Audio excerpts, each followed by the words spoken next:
సద్వినియోగం చేసుకుంటున్నారు. ఈ రాష్ట్ర ముఖ్యమంత్రి మీద ఉంటున్న నమ్మకంతో వాళ్ళు ఆరోగ్యాలు బాగలేనటువంటి పరిస్థితుల్లో చేసుకున్న హాస్పిటల్ బిల్లులను తీసుకొచ్చి ఇమీడియట్లీ మాకు ఇస్తున్నారు. వాటిని మేము కూడా ప్రభుత్వం దృష్టికి తీసుకెళ్ళి సీఎం గారి దృష్టికి తీసుకెళ్ళి ఇమీడియట్లీ ఆ బిల్లులు కూడా తీసుకురావడం జరుగుతుంది. ఈ రోజు వరకు కూడా 312 అప్లికేషన్లు పెట్టుంటే 117 అప్లికేషన్లకి ఈరోజు డబ్బులు కూడా రావడం జరిగింది. ఇప్పుడు ఎక్కువ అప్లికేషన్లు ఉన్నందువల్ల ఈ మిగతాయి కూడా దాదాపు ఇంకా కూడా 196 అప్లికేషన్ల వరకు పెండింగ్ ఉన్నాయి. అవి కూడా తొందరలోనే అవి కూడా రావడం కూడా జరుగుతుంది. ఈ రోజున 17 అప్లికేషన్లకు సంబంధించి 17 మంది లబ్ధిదారులకు ఈరోజు సీఎంఆర్ రిలీఫ్ కింద 12.5 లక్షల రూపాయలు ఈరోజు నిధులను మళ్ళా ఈరోజు లబ్ధిదారులకు అందించడం జరుగుతుంది. ఇది ఒక చారిత్రాత్మకమైనటువంటి ఘట్టానికి నాంది. పేదవాడు ఆర్థికంగా ఇబ్బందులతో డబ్బులు లేక ప్రాణం పోకూడదు, అప్పు చేసినా వాళ్ళు బాగు చేసుకుంటే వెంటనే వాటిని సీఎం రిలీఫ్ ఫండ్ కింద కొంత వాళ్ళకి ఆసరగా ఉండేందుకు ఈరోజు సుమారు బిల్లులో 40% దాకా కూడా ఈరోజు ప్రభుత్వం పే చేస్తుంది. ఇలా కావలి నియోజకవర్గంలో ఉన్నటువంటి అందరూ కూడా దీన్ని సద్వినియోగం చేసుకోమని కూడా ఈ మరొకసారి తెలియజేస్తూ ఈ 2024వ సంవత్సరం అందరి జీవితాలలో వెలుగులు నింపిన సంవత్సరం, అందరూ సుఖశాంతులతో జీవించే దానికి నాంది పలికినటువంటి సంవత్సరం 2024 సంవత్సరం. ముఖ్యంగా వ్యక్తిగతంగా నా వరకు 2024 సంవత్సరం నా జన్మ సంవత్సరం కంటే కూడా నా పునర్జన్మ కావలిని సేవ చేసే భాగ్యాన్ని కల్పించినటువంటి సంవత్సరం ఈ 2024 సంవత్సరం. ఇది నా జీవితంలో గుర్తుండేటువంటి సంవత్సరం. కావలిని సేవ చేసే భాగ్యాన్ని కల్పించినటువంటి కావలి నియోజకవర్గ ప్రజలు చూపించినటువంటి సంవత్సరం 2024 సంవత్సరం. ఒకవైపు మా నాయకుడు నాకు నమ్మి నాకు టికెట్ ఇచ్చి కావలిని సేవ చేసే భాగ్యాన్ని కల్పించినందుకు ఈ సందర్భంగా వారికి ప్రత్యేక కృతజ్ఞతలు కూడా తెలియజేస్తూ, అదేవిధంగా నా మీద నమ్మకంతో కావలికి సేవ చేస్తాడు, కావలిని కాపు కాసుకుంటాడు, కావలికి అన్ని విధాలుగా అండదండలుగా ఉంటాడు, మనకు అన్ని కూడా ఇబ్బంది వస్తే ఎప్పుడైనా కూడా ఆయన కలవచ్చని ఒక నమ్మకంతో నా ఓట్లేసి గెలిపించినటువంటి ఓటర్ మహాశైలందరూ కూడా 2024 ముగింపు రోజున మరొకసారి వారందరికీ కూడా ధన్యవాదాలు తెలియజేస్తూ ఇటువంటి పునర్జన్మకు ఇచ్చిన అందరికీ కూడా ధన్యవాదాలు తెలియజేస్తున్నా. అదేవిధంగా నూతన సంవత్సరం 2025 సంవత్సరం నూతన సంవత్సరానికి స్వాగతం పలుకుతూ 2025 సంవత్సరంలో మన అన్ని పత్రికా రంగాలు కావచ్చు, ఎలక్ట్రానిక్ మీడియా రంగాలు కావచ్చు, కారణం మీరు 4th ఎస్టేట్ సమాజంలో ఉన్నటువంటి లోపాలను వెలుగెత్తి చూపే దాంట్లో 4th ఎస్టేట్గా ప్రెస్కు ఉన్నటువంటి ప్రాధాన్యత చాలా గొప్పది. లెజిస్లేటర్స్ నిర్ణయాలు తీసుకున్నా, దాన్ని బ్యూరోక్రట్స్ని అమలు పరుస్తున్నా, దాంట్లో ఎక్కడైనా అవకతవకలు ఉంటే వాటన్నిటినీ కూడా అధ్యయనం చేసి ప్రజల్ని చైతన్యపరచులుగా ఉంటూ నిరంతరం కూడా ప్రచార సాధనాల ద్వారా ప్రజల్ని మేల్కొల్పుతున్న పత్రికా రంగం, ఎలక్ట్రానిక్ మీడియా రంగాల్లో అందరికీ కూడా నూతన సంవత్సరంలో ఇంకా బాగుండాలని, మీరు ఇంకా మంచి కార్యక్రమాల్లో మంచి విషయాల్లో మమ్మల్ని ఎడ్యుకేట్ చేయాలని ఈ సందర్భంగా ఇక్కడ విచ్చేసినటువంటి పత్రికా ఎలక్ట్రానిక్ మీడియా రంగం వాసులు అందరినీ కూడా కోరుకుంటూ కావలి నియోజక ప్రజలందరికీ కూడా నూతన సంవత్సర శుభాకాంక్షలు తెలియజేస్తున్నా. ప్రకృతి మన వైపు ఉంది. ప్రకృతి పులకింతల మధ్య ఈ రోజు మన ప్రాంతంలో వర్షాలు విస్తారంగా కురిసిన కారణం రైతులందరూ ఆనందంగా పంటలు పండించుకునే దిశగా చెరువులన్నీ కూడా నిండు కొండల్లాగా ఉన్నటువంటి నీళ్లతో ఈరోజు మన ప్రాంతం అంతా పచ్చటి పంట పొలాలతో విరసిల్లుతున్నటువంటి ఈ కావలి నియోజకవర్గం రాబోయే కాలంలో శ్రీ నారా చంద్రబాబు గారి నాయకత్వంలో ఈ పారిశ్రామిక ప్రగతికి బాటలు వేస్తున్నటువంటి తరుణంలో ఈ రోజున కొత్తగా మన ప్రాంతానికి భారత్ పెట్రోకెమికల్ లిమిటెడ్ వారి రిఫైనరీ ఇండస్ట్రీని కూడా మన ప్రాంతానికి రావడం జరుగుతుంది. 2024 సంవత్సరం కావలి నియోజకవర్గ ప్రజలు జీవితాంతం గుర్తు పెట్టుకున్నటువంటి సంవత్సరంగా ఈరోజు నిలబడబోతుందనే విషయాన్ని కూడా తెలియజేస్తున్నా. ఎందుకంటే ఒక పక్క రామాయపట్నం, ఇంకొక వైపున ఈ రోజున దామారం ఎయిర్పోర్ట్ కూడా ఈ రోజు ల్యాండ్ అక్విజిషన్ స్టార్ట్ అయింది.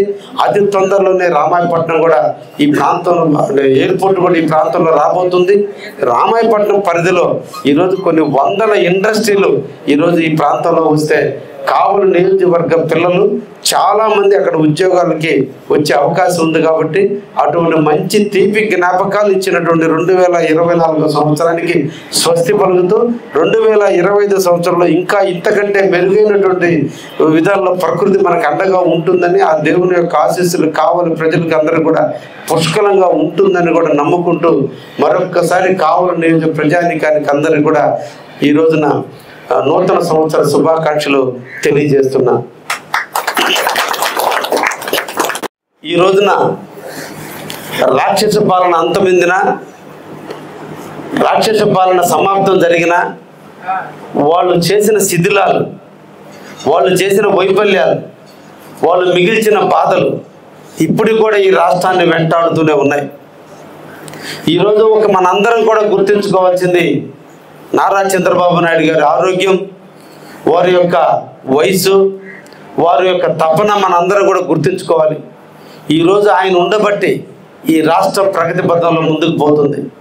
అయినప్పటికీ కూడా ఇప్పటికి కూడా చేసిన తప్పులు చెప్పలేసుకొని ఉండాల్సినటువంటి వైసీపీ ప్రభుత్వం ఇప్పటికి కూడా మళ్ళా రోడ్డెక్కి ధర్నాల రూపంలో, ప్రజల్ని మాయ చేసే రూపంలో, ప్రజల్ని ఇబ్బందికరాలు సృష్టించే రూపంలో, ప్రజల్లో అభద్రతా భావాన్ని పెంచే రూపంలో ఈరోజు వైసీపీ ప్రభుత్వం, వైసీపీ పార్టీ ఈరోజు ప్రజలని మభ్యపెట్టడానికి మళ్ళా రోడ్లు ధర్నాల రూపంలో వస్తుంది.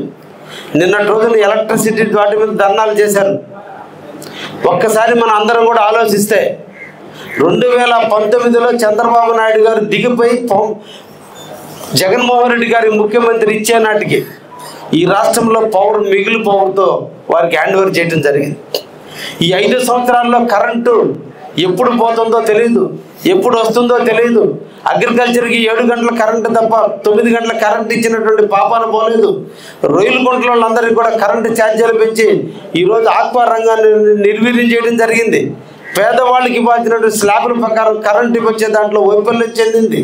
అన్ని రకాలుగా వైఫల్యం చెంది 10 సార్లు ఒకసారి 2 సార్లు కాదు 5 సంవత్సరాల కాలంలో 10 సార్లు ట్యాక్సులు పెంచినటువంటి జగన్మోహన్ రెడ్డి మళ్ళా ఈరోజు ప్రజల ముందుకు వచ్చి కళ్ళుండి కబోదిలాగా ఈరోజు ప్రవర్తించడం ఒక నీచ సంస్కృతికి, రాక్షస మనస్తత్వానికి నిదర్శనం ఈ సందర్భంగా తెలియజేస్తున్నా.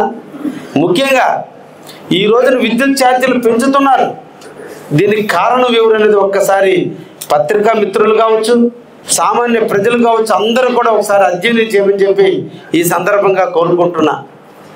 2022లో ఎలక్ట్రిసిటీ ఛార్జెస్, కొనుగోలు ఛార్జెస్లు ఎక్కువైతే ఆ కొనుగోలు ఛార్జీలని ప్రజల మీద భారం మోపడానికి నాడే ఒక తీర్మానం చేయడం జరిగింది.